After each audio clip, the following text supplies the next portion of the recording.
السلام عليكم ورحمة الله وبركاته. أصحابتي نقالة من الجبتان الفيديو جاني خير بدن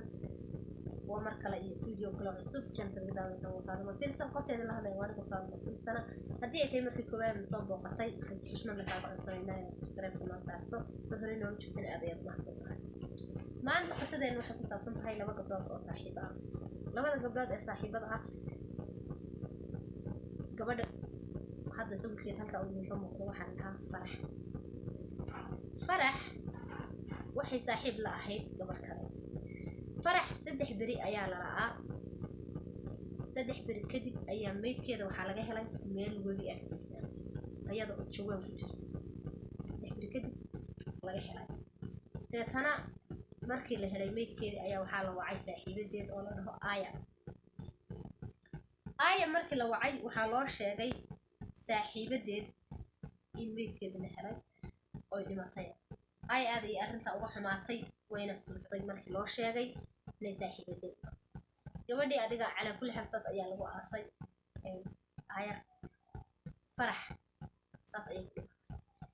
baaritaan ayaa la sameeyay markaas waxa la ogaaday qofkii u dambeeyay ee soo wacay gabadhaas inuu ahaa aya oo ah farax saaxiibadeed aya waa sawirkan idin muuqda aya deetana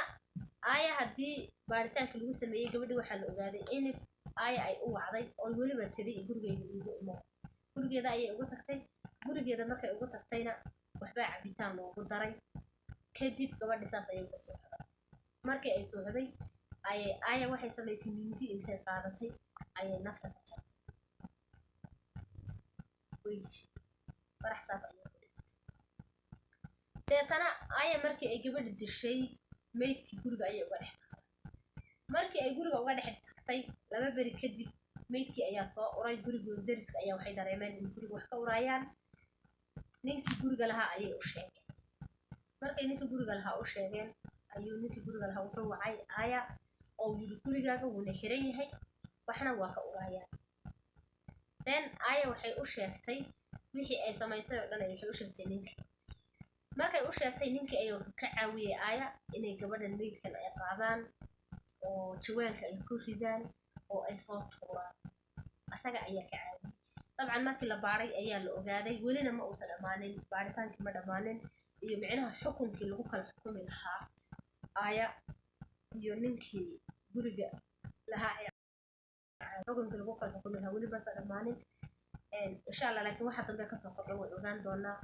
waana saaxiib lillahi waliba saaxiibo hore ay isla hayeen hadda meena dad hadda loo saaxiibay meena ahayn waa qisa laga xumaado marka qof kasta oo qofka aad la saaxiibayso fiira gaar u lahow iskana ogow insha Allah taala inta say ku soo koobayna asxaabteena qaaliga wixii dambe ka soo kordhana insha Allah waa isla soconaynaa iyo qisadan wixii ay ku dhamaato